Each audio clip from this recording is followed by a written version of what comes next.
Hello, friends! Finally, there is an opportunity to start the second series. I hope this will be useful to someone and bring benefit.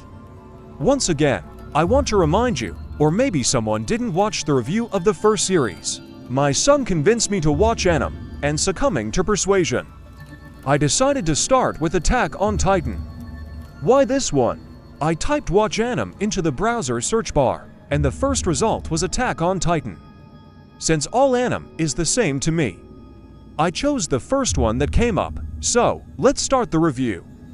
From the first moments of the second episode, an off-screen voice explains it has been a century since humans faced their enemy, the Titans. To prevent humanity from going extinct, 3 walls were built, 3 protective walls. Interestingly, each wall was given a name: Maria, Rose, and Sheena. On the map, they show us that Sheena is inside Rose, and Rose, in turn, is inside Maria. This historical excursion ends here. The opening credits begin. In the credits, as I understand it, they show scenes from future episodes. The children are already grown up and in military uniform. The episode is titled Fall of Shiganshina. From the first scenes after the credits, they show the horror of what is happening. Against the backdrop of a mad poet reciting verses and wandering the streets. The city is in complete chaos. People are in shock, Titans are everywhere, there is no escape from them. They devour anyone they find, they peer into windows, searching for people under the rubble. They roam like zombies. As I mentioned earlier, they come in different sizes. Sometimes it seems like some Titans are walking with their children. They look like humans, but there are deformities in some parts of their bodies. Some giants smile when they see prey, which looks strange. They catch victims and eat them with a smile on their faces. A soldier appears, running with Eren and Mikasa. Eren is in hysterics.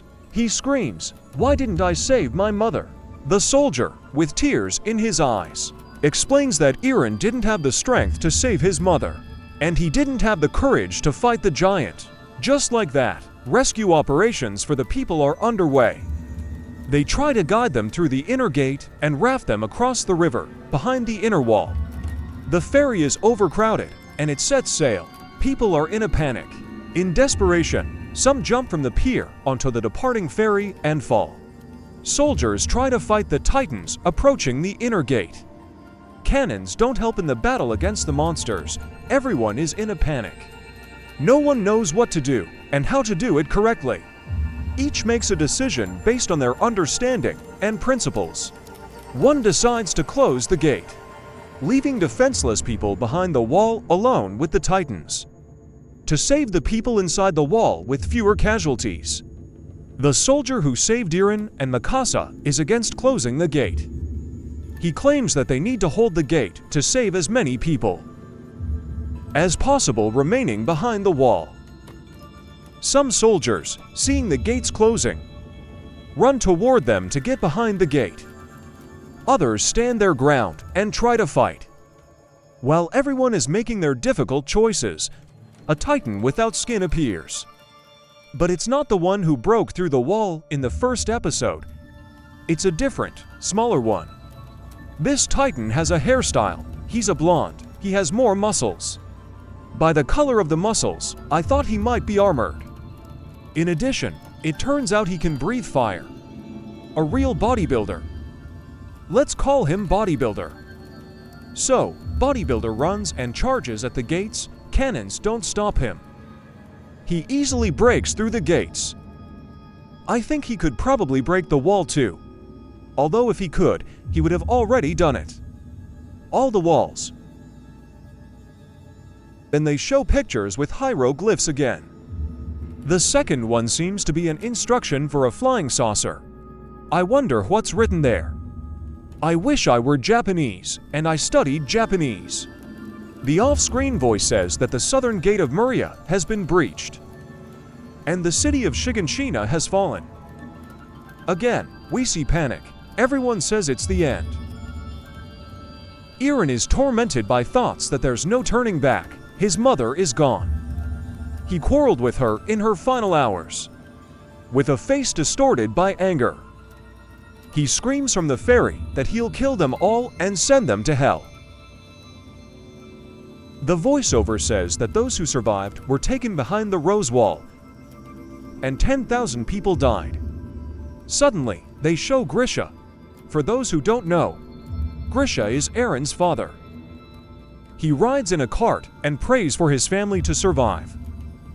Aaron has another dream. In the dream, his father desperately tries to inject something into him. His father is hysterical. He screams for Aaron to find the key. This key seems to be very important. I wonder what's in the room that the key opens. By the way, the key is with Aaron. Where it came from is unclear. Apparently, I missed something somewhere. Refugees behind the wall fight over the food being distributed. Armin is a hero. He brings food to Aaron and Mikasa. The food, if you're interested, is a mini loaf. As Armin explains, there's a shortage of food. The locals are unhappy that food supplies are running out quickly. Aaron, as always, gets into trouble. He hears a soldier say that it would have been better if the Titans had eaten more people while they were outside the wall. Fewer supplies would have been used up. Well, Aaron went after him. Luckily, Armin was nearby. He defused the situation and saved Aaron. When the trio is alone, Aaron shares his brilliant plan to go to the Maria Wall and exterminate all the monsters. Armin tries to reason with him, but Aaron attacks him. He's completely hysterical. He yells until Mikasa knocks him out. She put him in his place, so to speak. The voiceover says that due to hunger and a shortage of food, 250,000 refugees, which is quite a lot, 20% of the entire population, were sent outside the wall to fight the Titans. Only about 200 people returned from there. This relieved the food crisis, albeit temporarily, here. Our holy trio decided to join the Legion. Aaron spoke first, then Armin, who lost his grandfather. And as I suspected, Mikasa, to keep an eye on Aaron. That's what she said.